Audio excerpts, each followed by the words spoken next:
মুজাদ্দিদুজ্জামান দাদা হুজুর পীর কিবলা রহমাতুল্লাহ আলাইহি তিনজনকে সঙ্গে নিয়ে টুকটুক করে যখন মসজিদের কাছে চলে আসলেন, আল্লাহর ওলি প্রতাপ চন্দ্র সেন সুফি আব্দুল মোমেন রহমাতুল্লাহ আলাইহি দাদা হুজুর কিবলা সালাম দেওয়ার আগে হুজুর উঠে দাঁড়িয়ে দাদা হুজুর পীর কিবলাকে সালাম দিলেন। বলুন সুবহানাল্লাহ, আর একটু জোরে বলুন সুবহানাল্লাহ। দাদা হুজুর কিবলা বললেন, বাবা ও আব্দুল মোমেন, এদের সঙ্গে কেন এমন ব্যবহার করলে বাবা? সুফি সাহেব হুজুর বললেন, হুজুর আমার বেয়াদবি মাফ করুন, আমি আব্দুল মোমেন, আমি বিড়িখোরের সঙ্গে মুসাফা করি না। হুজুর চেয়ে দেখুন, ওরা যে তিনজন এসেছে, ওদের তিনজনের পকেটে 3 বান্ডেল বিড়ি আর 3টে দেশলাই আছে। এজন্য আমি আব্দুল মোমেন ওদের সালামের জবাব দিই না।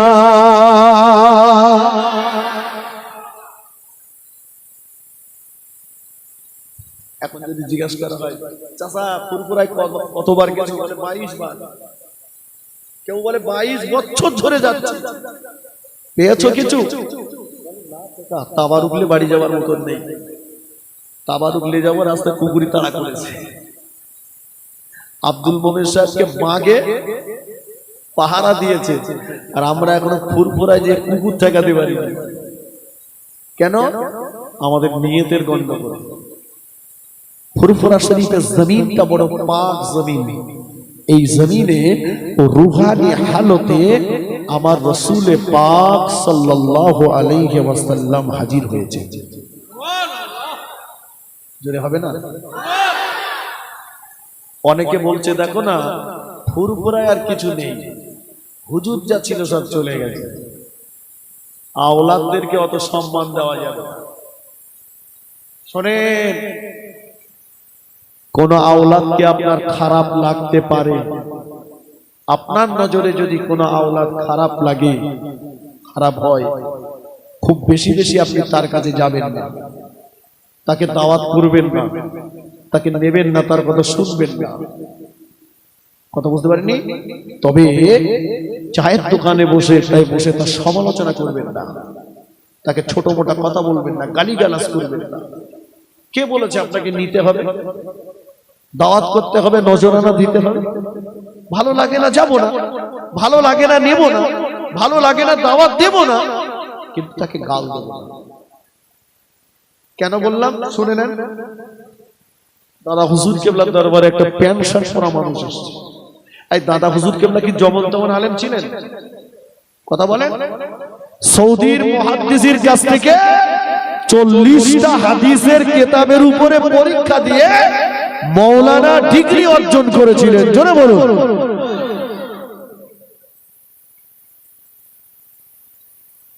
আমাদের দেশে যে মাদ্রাসাগুলো আছে, মিশরের জামে আজহারি বলুন আর দেহবান মাদ্রাসা বলুন, এই সমস্ত মাদ্রাসাগুলোতে যে হাদিসের কিতাব পড়ে মাওলানা ডিগ্রি অর্জন করতে হয়, তার হার্ডলি সংখ্যা হলো 12 থেকে 14টা। মুজাদ্দিদুজ্জামান 40টা হাদিসের কিতাবের উপরে পরীক্ষা দিয়ে মাওলানা ডিগ্রি করেছেন। শুধু তাই না, দাদা হুজুর কেবলার বয়স যখন 9 বছর, শুনে রেখে দেন, আমি বসিরহাট থেকে বলে যাচ্ছি, আমার কথা রেকর্ড হচ্ছে। দাদা হুজুর কেবলার বয়স যখন 9 বছর, সীতাপুর মাদ্রাসাতে পড়তেন, তখন দাদা হুজুর পীর কেবলা রহমাতুল্লাহ আলাইহিকে রুহানি হালতে খোদ আমার রাসূলুল্লাহ বায়াত করেছিলেন। দাদা হুজুর পীর কেবলা রহমাতুল্লাহ আলাইহিকে বায়াত করেছিলেন রাসূলুল্লাহর প্রধানতম সাহাবী হযরত আবু বকর সিদ্দিক রাদিয়াল্লাহু তাআলা আনহু। সুবহানাল্লাহ। দাদা হুজুর কেবলাকে বায়াত করেছিলেন রাসূলুল্লাহর জামাতা হযরত আলী কাররামাল্লাহু ওয়াজহাহু। জোরে বলুন সুবহানাল্লাহ।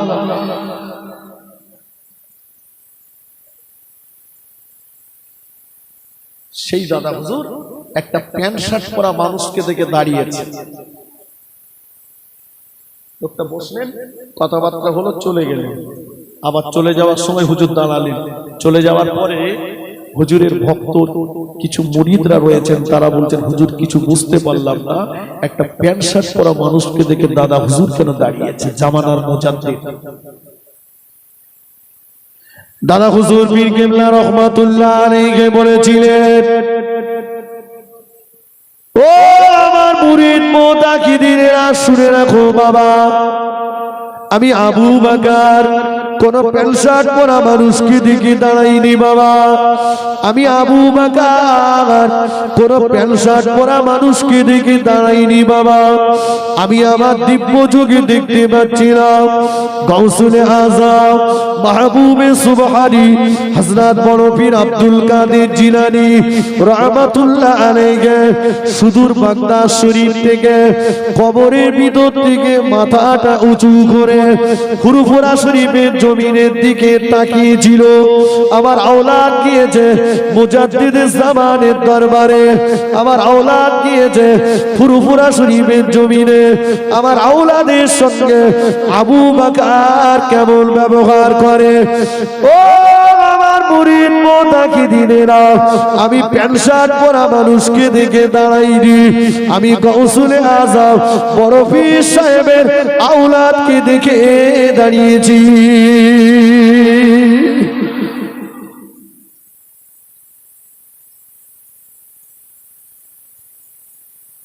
ঠিক আছে, আওলাদকে সম্মান করতে হবে না হবে না।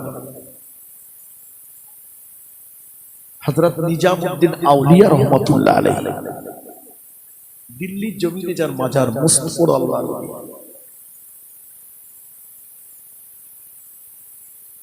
পালকি চেপে যাচ্ছেন, রাস্তার ধারে একটা পাগল দাঁড়িয়ে দাঁড়িয়ে বলছে আমাকে দুটো রুটি দে, তা না বলে দিল্লি উল্টে দেবো।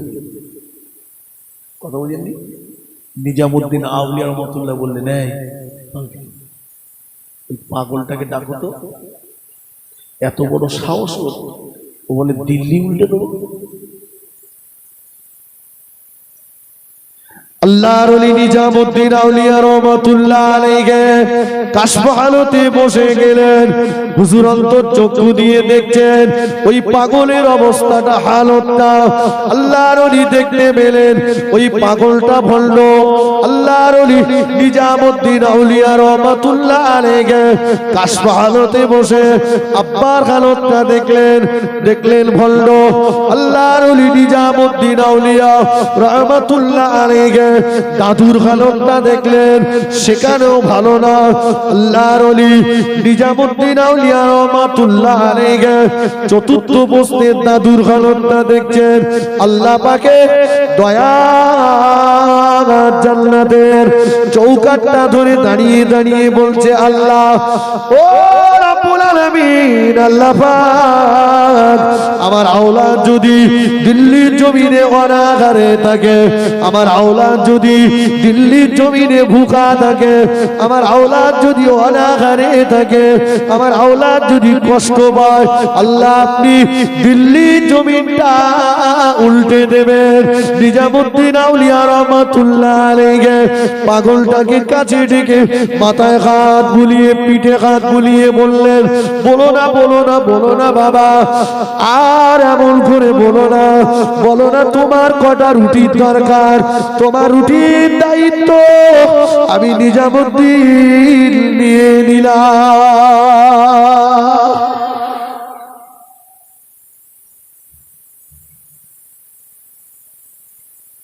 কথা বুঝেননি?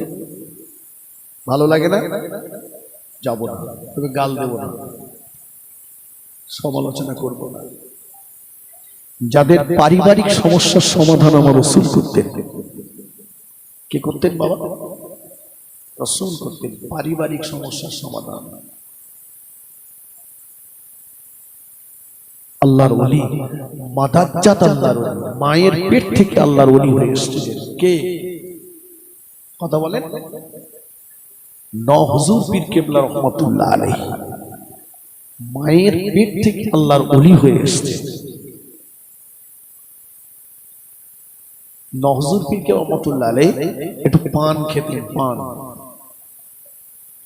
চুন সুপারি, আমাদের মতো নয়। আমরা এখন 100, 200, 300, 1000 হলি ভালো। যে দাদা হুজুর কেবলা দেখতে পেয়ে বলছে, বাবা নাজমুস শাহাদাত কবে থেকে পান খাচ্ছ? নিয়ত করে নিলেন পান আর খাবো না। আব্বা যখন বলছেন ছেড়ে দেবো,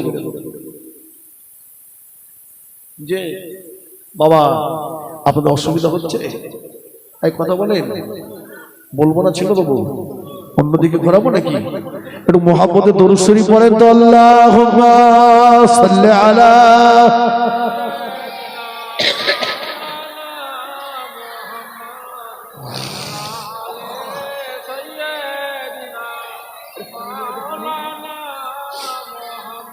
खूब मोहब्बत अल्लाहुम्मा सल्ले अला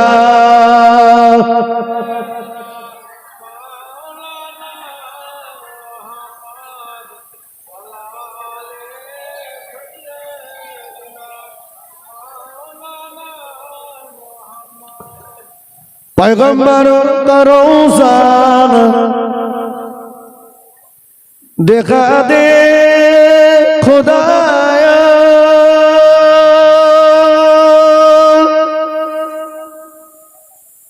दरे मुद्दत से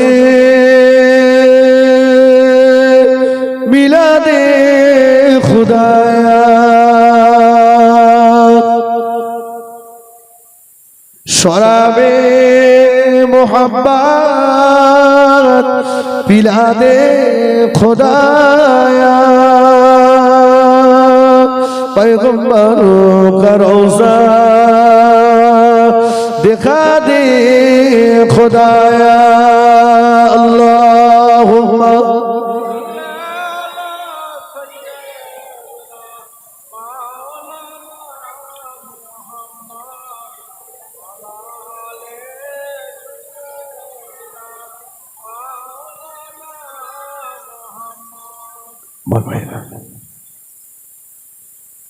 হুজুর পীর রহমাতুল্লাহ আলাইহি নিয়ত করে নিলেন পান আর খাবো না, ছেড়ে দিলেন পান খাওয়া। আমাদের মতো নয়, বাপ একটা বললে ছেলে এখন পাঁচটা শোনায়। এখন বাপ বেটা ডলে ডলে ভাগ করে খাচ্ছে। এই ডোলা বোঝেন তো? হ্যাঁ, বাপ বেটা ডলে ডলে ভাগ করে খাচ্ছে। বাপ যদি ছেলের কাছে বিড়ি আনতে দেয়, সিগারেট আনতে দেয়, ছেলে বলে প্রতিদিন বাপের জন্য বয়ে বয়ে নিয়ে যায়, দুটান মেরেই দেখি না কেমন লাগে। একাধিক জায়গায় বলছে, একটু ওয়াজ করেন, ছেলে বাপকে ভাত দেয় না, ছেলে মা বাপের সেবা করে না। একবার না হাজার বার বলবো অন্যায়, কিন্তু তার আগে আমার একটু জানতে ইচ্ছে করে এটা কোন কোম্পানির প্রোডাকশন। রাসূলুল্লাহর আব্বা রাসূলুল্লাহর আম্মা বিয়ে হলো এই মাসেই, আল্লাহ রাসূল মায়ের গর্ভে এসেছিলেন এই রজব মাসে। যে রাসূলুল্লাহর আব্বা রাসূলুল্লাহর আম্মা বিয়ে হলো, প্রথম বাসর রাত স্বামী স্ত্রী দুজন ওযু করলেন, বাসর ঘরে গেলেন, আল্লাহ সন্তান দিলেন। সন্তান হলো সমস্ত নবীদের বাদশা। জোরে বলুন না। বড় পীর সাহেবের আব্বা বড় পীর সাহেবের আম্মা বিয়ে হলো, প্রথম বাসর রাত স্বামী স্ত্রী দুজন ওযু করলেন, বাসর ঘরে গেলেন, আল্লাহ সন্তান দিলেন। সন্তান হলো সমস্ত ওলিদের বাদশা। জোরে বলে। আমাদের কচির বাপ বাসর ঘরে যাচ্ছে 3 বান্ডেল বিড়িলে, বুঝতে পারেননি? গ্যাসার কলকেই দম মেরে চুল্লু আর মদের ঠেক থেকে উঠে এসে বিবি টেক্কা গোলাপ মেরে উঠে এসে কেউ যদি বিবির সঙ্গে সহবাস করে, ওখানে ওলি হবে না, ওখানে বুনো ওল হবে। কথা বুঝেছেন? মেয়েরা যখন বেপর্দা বেহায়ার মতো রাস্তায় বার হয়, শয়তান ওদের উকি ঝুঁকি মারে, বাচ্চা ধারণ করার প্রেমে জং ধরে যায়, মরিচিকা ধরে যায়, বাচ্চার ভালো জন্ম নেয় না। পর্দা আপনাদেরকে মাশাআল্লাহ আছে, তবে আমাদের দিকে দেখছি মেয়েরা এখন বাজার করতে না গেলেও না, বাজার সব বাড়ি বাড়ি আসছে। ফেরিওয়ালা সবজিওয়ালা এদিকে আসে নাকি? কথা বলেন। সবজিওয়ালা এসে বাড়ির ভিতর ঢুকে যাচ্ছে, আর আমাদের কচির মা সবজিওয়ালার পাশে যে এমন করে দাঁড়িয়েছে, দেখলে মনে হবে যেন সবজিওয়ালা ওর আগেকার স্বামী। ভুল বলছি? এত ভালো করে স্বামীর পাশেও দাঁড়ায় না। কথা বুঝেছেন? আবার কত ইন্টারেস্ট দেখেন, বলছে সবজিওয়ালার সঙ্গে আমার গিন্নির এত খাতির, ঝুড়ির মাল যদি সব বাকি চাই সব বাকি দেবে। বিরাট। কয়েকদিন পরে চায়ের দোকানে বসে আছে, মনমতি খুব খারাপ। কিরে আজকে হাসি খুশি দেখছি না তো? বলছে সে আর বলো না, সবজিওয়ালা না সে বউটার লেপে গেছে। পর্দা আছে নেই বলা ভুল, পর্দা আছে ফ্রিজে। ফ্রিজ কিনে জোর গায়ে একটা পর্দা লাগিয়েছে। পর্দা আছে আলমারিতে, পর্দা আছে শোকেজে, পর্দা আছে টেলিভিশনে। একটা মোবাইল কিনে দুটো পর্দা লাগাচ্ছে, বলে স্ক্রিনে একটা দাও, বডিতে একটা দাও। আর বিয়ে করে বউটারে নিয়ে আসছে মশারি নেট ছেড়া। ওই টাকাওয়ালাদের ব্যাপার তো। পরের দিন সিংহাসন এনেছে, বিউটি পার্লার থেকে লোক এনে সাজিয়ে বসিয়ে দিয়েছে। কত বড় ভিখারি! পরপুরুষেরা আসছে, মুখ দেখছে আর মাল দিয়ে যাচ্ছে। ওই কোম্পানিতে যে বাচ্চা জন্ম নেবে, মা বাপের ভাত দেবে, সেবা করবে। ও বউ বাচ্চা নিয়ে হায়দ্রাবাদে যে, ও পাঞ্জাবে যে, ও বাইরে কাজ কাম করবে, আপনার বাড়ি বসে চুপ করে টেউটাও করতে হবে।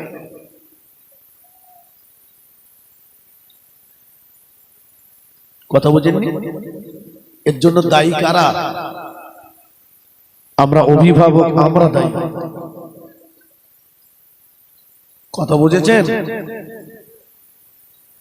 আল্লাহর ওলি হুজুর পীর কেবলা রহমাতুল্লাহ আলাইহি পান খাওয়া ছেড়ে দিলেন। বেশ কিছুদিন পরে মুজাদ্দিদুজ্জামান দাদা হুজুর পীর কেবলা রহমাতুল্লাহ আলাইহি নিজে হাতে করে একটা পান সেজে নিয়ে এসে আল্লাহর ওলি হুজুর পীর কেবলা রহমাতুল্লাহ আলাইহি কে দিচ্ছেন। ও বাবা নাজমুস সাদাত, এই নাও বাবা, এই পানটা তুমি খাও। হুজুর কেবলা চিন্তা করতেন, সেদিন আব্বাজান পান খাওয়ার জন্য তম্বি করলেন, আজকে আবার পান দিচ্ছেন কি ব্যাপার? ও মুজাদ্দিদুজ্জামান দাদা হুজুর পীর কেবলা রহমাতুল্লাহ আলাইহি চোখ দিয়ে টপ টপ টপ টপ করে পানির টোসা গড়িয়ে যায়। ও বাবা নাজমুস সাদাত, আমি তোমাকে পরীক্ষা করতে আসি নাই বাবা, আমি তোমাকে পরীক্ষা করবার জন্য পান দিই নাই বাবা। আল্লাহ নবী দিন ও দুনিয়ার বাদশাহ হাবিবুল্লাহ জনাবে মুহাম্মদুর রাসূলুল্লাহ সাল্লাল্লাহু আলাইহি ওয়াসাল্লাম আমাকে এসে বললেন, ও বাবা আবু বকর, নাজমুস সাদাতকে পান খাওয়ার জন্য তম্বি করো না, নাজমুস সাদাতকে পান খাওয়ার জন্য বকাবকি করো না। নাজমুস সাদাত যখন পান খায়, নাজমুস সাদাতের ঠোঁট দুটি বড় লাল হয়ে যায়। ওই অবস্থাতে আমি রাসূলুল্লাহ আমার মাজার মুকাদ্দাসের কাছে, আমার কবরের পাশে যখন আসে, আমি নবী আমার কবরে শুয়ে শুয়ে নাজমুস সাদাতের ঠোঁটের দিকে আমি বারবার তাকাই। ঠোঁট দুটো আমার দেখতে বড় ভালো লাগে। তুমি পান খেতে বারণ করেছো, নাজমুস সাদাত আর পান খায় না। সেই দিন থেকে নাজমুস সাদাত যতবার আমি রাসূলুল্লাহ আমার মাজারে এসেছে, নাজমুস সাদাতের ঠোঁট দুটো আগের মতো লাগে না বাবা। এজন্য আমি তোমাকে বলছি, তুমি নাজমুস সাদাতকে নিজের কাতে করে একটা পান সেজে দাও। আর একটু জোরে বলুন সুবহানাল্লাহ।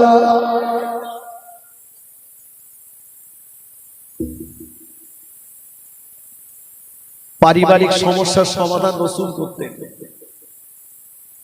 এই ওয়াজ মনে আছে আপনাদের?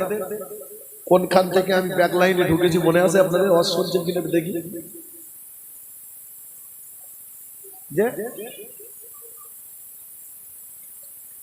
ফকির সাহেব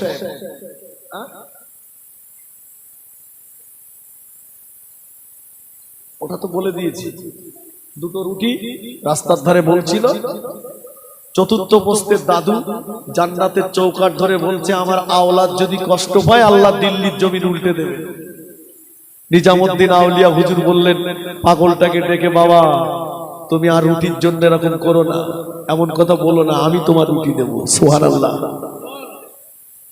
বংশ দিচ্ছিলাম, তার আগে ওয়াজ করছিলাম আমি আপনাদের কাছে, কি বলেন তো? আমার মনে আছে আমি বলেছিলাম যে 5 বছর মেয়াদ, 5 বছর যে দেশের নেতা হবে সে যা বলবে দেশের জনগণ তাই শুনবে। তবে 5 বছর পরে জায়গা হবে সমুদ্রের মাঝখানে, জঙ্গল, যেখানে বাঘ, সিংহ, হিংস্র জন্তু জানোয়ার আছে। আমি জিজ্ঞাসা করেছিলাম যে ওই জঙ্গলে মানুষ ছেড়ে দিলে ফেরত দেবে কিনা, তাই না? সেই কথা বলতে বলে এত দূর চলে এসেছি। তবে একটা কথা বলে দিয়ে যাই, বসিরহাটে গেছেন? বসিরহাট হুজুরের মাজারে যাওয়ার আগে পানি দেন। বসিরহাট হুজুরের মাজারে যাওয়ার আগে বাম দিকে বসিরহাটের আস্তানা রোডে বাদাম তলায় আল্লাহর একজন ওলি শুয়ে আছে, দেখে আসবেন। কখনো গেলে একটু জিয়ারাত করে আসবেন।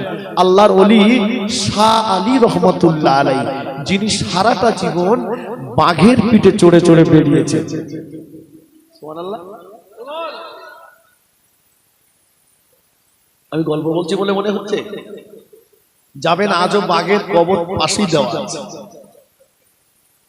আজও বাঘের কবর পাশেই দেওয়া আছে। কি জীবন তৈরি করেছে যে বাঘের পিঠে চড়ে চড়ে বাজার করে বেরিয়েছে। আসুন এখন ভাই, 7 বেশি মানুষ যারা আমাদের মতো মানুষ, আমার মতো বলি, আপনাদের মতো না, আমার মতো মানুষ যারা যে ও মরার পর যায় হয়, এইরকম লোক যারা, ওরা বলছে 5 বছর দেশের মোড়ল অন্তত হয়ে নেই, 5 বছর পর যায় দেখা যায়। এখন 5 বছর দেশের লিডার হয়, যা বলে তাই দেশের জনগণ শুনে। 5 বছর পরে ওখানে দিয়ে আসে বাঘ, সিংহ, হিংস্র জন্তু জানোয়ার খেয়ে শেষ করে দেয়। এমন একটা দিন এসে গেল যে ওই মোড়লানার গদিতে কেউ আর বসতে চাইছে না। কে বসবে বলে? মরণ ফাঁদে যে লাভ নেই। 5 বছর পরে ওখানে, কথা বুঝেছেন? তো একটা ফকির সাহেব গ্রামে ভিক্ষা করতে এসেছে, তো ছেলেরা সব ধরে বলছে, ফকির সাহেব তুমি আমাদের দেশের বাদশা হবে। ফকির বলছে খাই তো ভিক্ষা করে, আর আমাকে বাদশা বানাবে? বলছে হ্যাঁ, তুমি যদি বাদশা হতে চাও তো তোমাকে বাদশা বানাবে, তবে শোনো শর্ত একটা আছে। কি?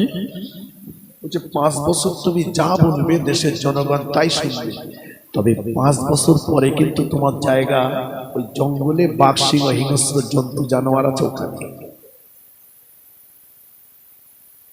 ফকির বলে ঠিক আছে, 5 বছর পরে দেখা যাবে, আমি বাদশা হব। দেশের মানুষেরা সাবান টাবান মাখিয়ে ভালো করে গোসল করিয়ে রাজ মুকুট পরিয়ে বাদশার গদিতে বসিয়ে দিয়েছে। ফকির সাহেব এখন দেশের বাদশা। এখন যা বলবে তাই শুনতে হবে তো। শোনেন, ফকির সাহেব বাদশার গদিতে বসে মন্ত্রী, উজির, নাজিরদেরকে এক জায়গায় ডেকে একটা মিটিং করলেন। মিটিং করে বলছে, শোনো, যত টাকা লাগে আমি রাজকোষ থেকে দেব, তোমরা লোকজন সব ফিট করো, আগামীকাল থেকে শুরু করো, জঙ্গল সাফ করো, বাঘ, সিংহ, হিংস্র জন্তু জানোয়ার যা আছে সব মারো, তাড়াও, জঙ্গল পরিষ্কার করে ওখানে বিল্ডিং বালাখানা তৈরি করো। আমার কথা বোঝা যাচ্ছে? এখন ফকির তো দেশের বাদশা, 5 বছর যা বলবে জনগণকে শুনতে হবে। ফকির বসে হুকুম করে দিলে জঙ্গল সাফ করো। জনগণ লেগে গেল জঙ্গল সাফ করতে, বিল্ডিং বালাখানা তৈরি করে নিল। ফকিরের মেয়াদ কতদিন? 5 বছর। 5 বছর পরে জায়গা কোথায়? জঙ্গলে। ফকির 5 বছরে সিংহাসনে বসে যা করে নিয়েছে, 5 বছর দেশের জনগণ তালবসায়াকার বয়াকার হয়াকার লয়াকার যা বলে বলুক, 5 বছর পরে ফকিরের যে জায়গাটা, সেই জায়গাটা ভালো হলো না খারাপ হলো? ফকিরের বুদ্ধি খারাপ না ভালো? এর কথা বলে। ফকিরের বুদ্ধি বেশি না আমাদের বুদ্ধি বেশি?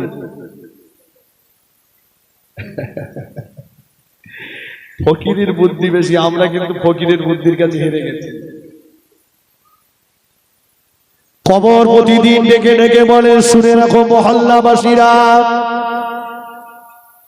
ও আমার মহল্লাবাসীরা শুনে রাখো, আমি হলাম তোমাদের ওই ঘর, আমি হলাম তোমাদের ওই ঘর, তোমাদের ওই ঘর, আমি হলাম তোমাদের ওই ঘর, যে ঘরের ভিতরে কোনো আলো নাই, অন্ধকার, নিরিবিলি, নির্জন জায়গা। ও আমার মহল্লাবাসীরা, আমি কবর, আমার ভিতরে আসতে হলে তোমরা আলো নিয়ে এসো।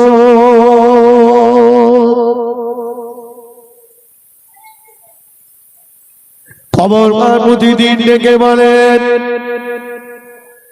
ও মহল্লাবাসীরা, আমি হলাম ওই ঘর, আমি হলাম ওই গর্ত, আমার ভিতরে সাপ বিছু পোকা মাকড়ের সব,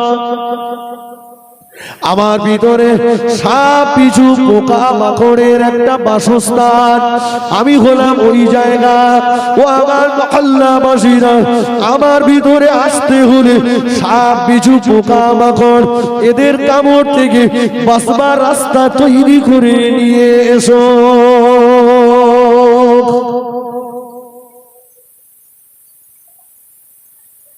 কবর একটা জঙ্গল, দুনিয়া হচ্ছে ওই কবরের জঙ্গল সাফ করার একটা জায়গা।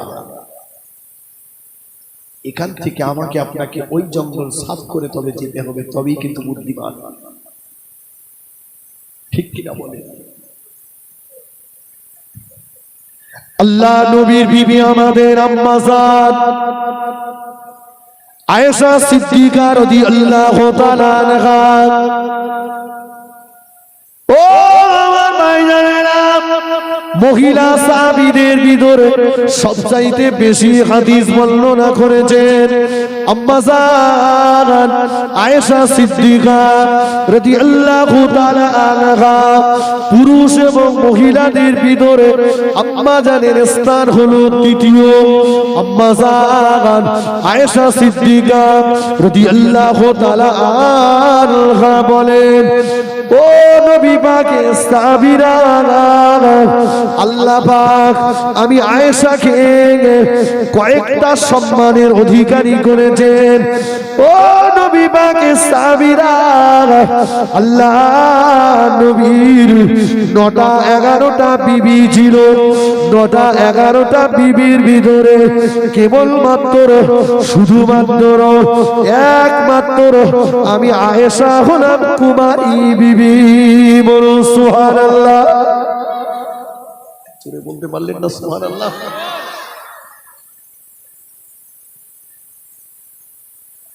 আম্মা জান আয়েশা সিদ্দিকা রাদিয়াল্লাহু তাআলা আনহা বললেন, ও নবী পাকের সাহাবীরা, শুনে রেখে দাও, আল্লাহ নবী যখন ইন্তেকাল করেন, আমার নবী দয়ার নবী যখন ইন্তেকাল করেন, ওই সময় আমার নবী দয়ার নবী নূর নবী আমি আয়েশা আমার ঘরেতে অবস্থান করছিলেন। শুধু এতটুকুই নয়, আল্লাহ নবীর মোবারক মাথাটা আমি আয়েশা আমার কোলের ভিতরে ছিল। ও নবী পাকের সাহাবীরা, আল্লাহ নবীর ইন্তেকালের পরে আমি আয়েশা আমার ঘরে আল্লাহ নবীর কবর দেওয়া হয়েছে, আল্লাহ নবীর মাজার মুকাদ্দাস হয়েছে। ও নবী পাকের সাহাবীরা, ও নবীর উম্মত উম্মতিরা, পানি না থাকলে তায়াম্মুম করতে হয়। এই তায়াম্মুমের বিধানটা আমি আয়েশা আমার কারণে আল্লাহ পাক নাযিল করেছে।